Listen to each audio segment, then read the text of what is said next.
The word creation itself has so much depth to it.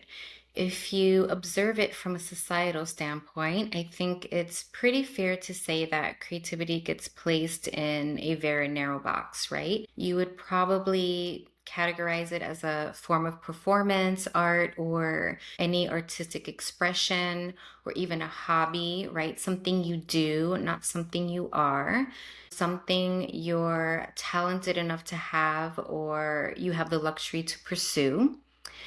And then there's the belief that creativity is just for children, for the imagination, for play. And you even hear people say things like, I don't have a creative bone in my body. So, right from the start, most people grow up believing that creativity is selective instead of understanding that it's our natural state. And I'm going to pause here because when we treat creativity like it's optional, we also treat our power like it's optional. Because creation isn't only what you paint or sing or write. Creation is also what you choose. It's how you respond. It's what you believe is possible. So now, if we expand on that, let's zoom out and think about the creation of Earth. Like, doesn't that perspective alone just make you feel expansive? It opens something inside of you because every single thing that exists was created. Obviously, there is a higher intelligence behind this beautiful foundation that we live on. And then we, as a human collective, have created everything else that's around us. And I'll give you, an easy example. The telephone. Can you imagine Bell in the late 1800s in like his elegant, Victorian attire trying to explain the idea of transmitting a human voice over a wire? Just think about that. That's still wild to me. People probably thought that he was crazy, but he believed in it. He stayed aligned with the vision and he executed. And then every generation after him continued to innovate from that original spark. Look at our phones today. So even the things that we create are in a constant state of creation. And I personally love that because it's a reminder that creation isn't one moment. It's a relationship. I see it even if no one else sees it yet. And I'll give you another really good example. Ada Lovelace. She was the first computer programmer, also working in the 1800s, way before computers even existed. And she wrote the first algorithm for a machine that hadn't even been built yet. I was in remedial math, so my mind can't even begin to attempt to comprehend that. But that's imagination, that's creation at its purest, seeing something that doesn't even exist yet and bringing it into form. All these different creators exist, and they're proof that they were operating from an internal reality first, not external proof or validation, not from a textbook, but from internal vision. And that's where people get stuck because most of us were trained to trust external proof more than our own internal knowing. We were trained to believe, I'll believe it when I see it. But creators, they live differently. Creators see it first and then they build it. And, this isn't about being creative. It's about recognizing that you are creating either way. It's like we are so quick to admire creation when it's big, right? Like inventions or breakthroughs or, art that changes culture. But we don't talk about the everyday kind of creation, the process, the internal kind that's happening inside all of us right now. Because whether you realize it or not, creativity is the driving force behind every single aspect of our lives. We are always creating with our thoughts, our habits, and our reactions. Every choice you make either, pushes you towards alignment or away from it. And even listening to me is creative. Right now, your subconscious is deciding what feels true, what feels uncomfortable, and what you maybe want to explore more of or not. That inner response is creation. And everything that you take from this either reinforces who you're becoming or it pulls you back. And that's with every single thing that you consume. It's literally manifestation in real time. And it's not always a vision board moment, like sometimes creation looks like the way that you talk to yourself or the way you interpret a message, the way you default to, I could never do this before you even try. That's all creation. It's not always pretty, but it's always active. It's a mental and energetic process way before it becomes expressed in the physical, before it becomes a song, or before it becomes a decision or change in your life. Most people think that creation begins when you do the thing, but it actually begins when you decide what's real, when you decide what you deserve and, what's possible for you, what you're available for. It's the ability to use your mind intentionally, and intention has structure.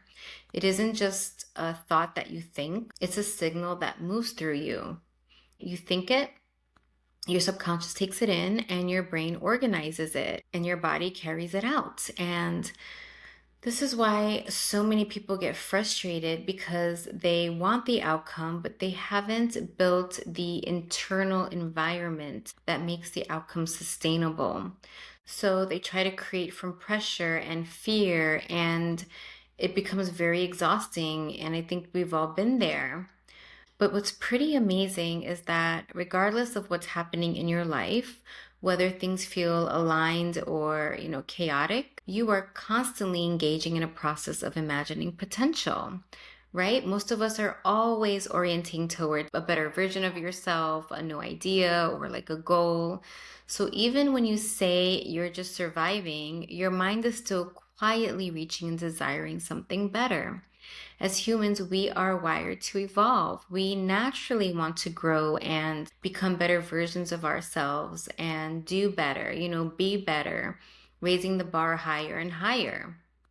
That's not ego. Evolution is our nature. That is consciousness expanding. And yeah, some of us have dreams or goals that can feel impossible. But regardless of how unattainable or distant those dreams can feel, notice though that we can still access it internally, right? You can imagine it.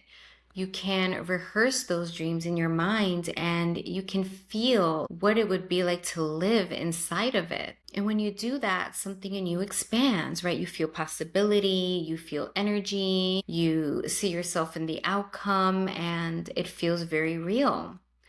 But then what can happen almost inevitably in that same moment is you contract, right? The logic kicks in, and all the ways it could go wrong, or, why it won't happen, rise to the surface, along with fear. Every single person experiences that push and pull, that expansion into possibility that's followed by contraction into fear. And that contraction is your creative instrument, the nervous system, stepping in with its one primary job, which is to keep you safe. That's it. It doesn't prioritize your dreams. It prioritizes safety and what's familiar. Anything unfamiliar, even something good, is flagged by it. So when you imagine a bigger stage or more visibility, more success, more love, flagged. Anything that's unfamiliar or new doesn't get categorized as a dream come true. It's categorized as the unknown, and the nervous system does not like the unknown. So it shuts down the vision with fear, it slows you down, and it introduces doubt. It pulls out the mental drawing board and it starts highlighting every possible risk for you. It runs little like play by plays of like worst case scenarios, but it's not trying to sabotage you. It's actually trying really hard to protect you. And it's doing that based on what your mind has already learned, because your subconscious is essentially a pattern storage system that stores what's familiar and what's felt safe. So anything that you've survived and experienced before, anything you've seen modeled or, you've been taught to expect gets stored there. It's like a filing cabinet. And from those stored patterns, your mind starts doing something very specific.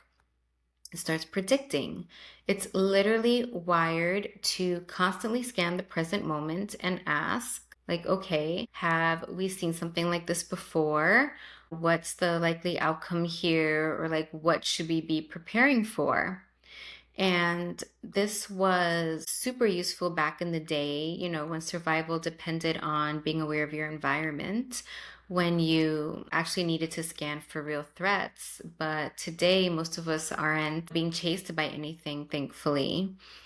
And that system kept us safe, but now we're navigating different things like visibility and growth and, opportunity.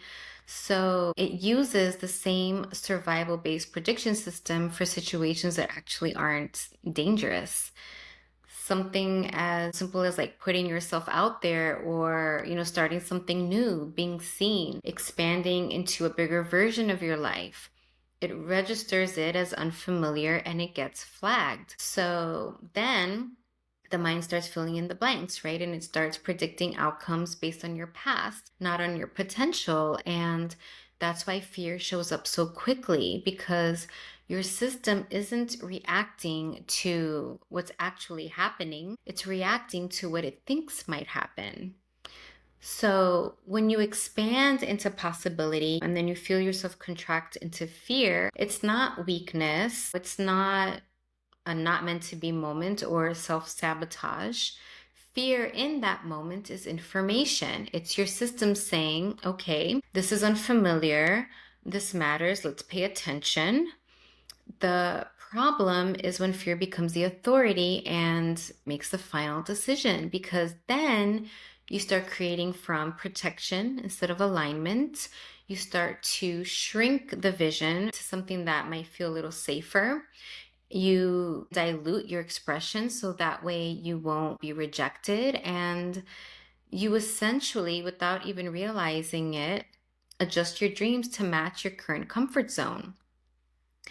And during those moments, something very, very specific is required from you. Faith.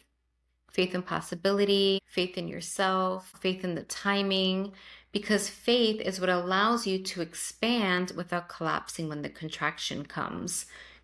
Expansion is creative energy and contraction is protective energy.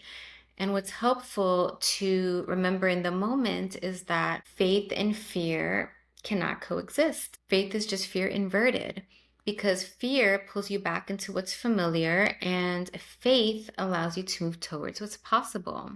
And you get to decide in every single moment which one to amplify. And I'm going to ground that because I know sometimes faith can sound like a big word, but faith isn't certainty, okay? Faith is continuing to move in the direction of what matters to you, even when your internal environment or experience changes. Some days you'll feel inspired. Some days you'll feel doubtful. One day you'll feel like super expanded, and other days you'll feel contracted. That's not a sign that you're off track. That's part of the rhythm of creation.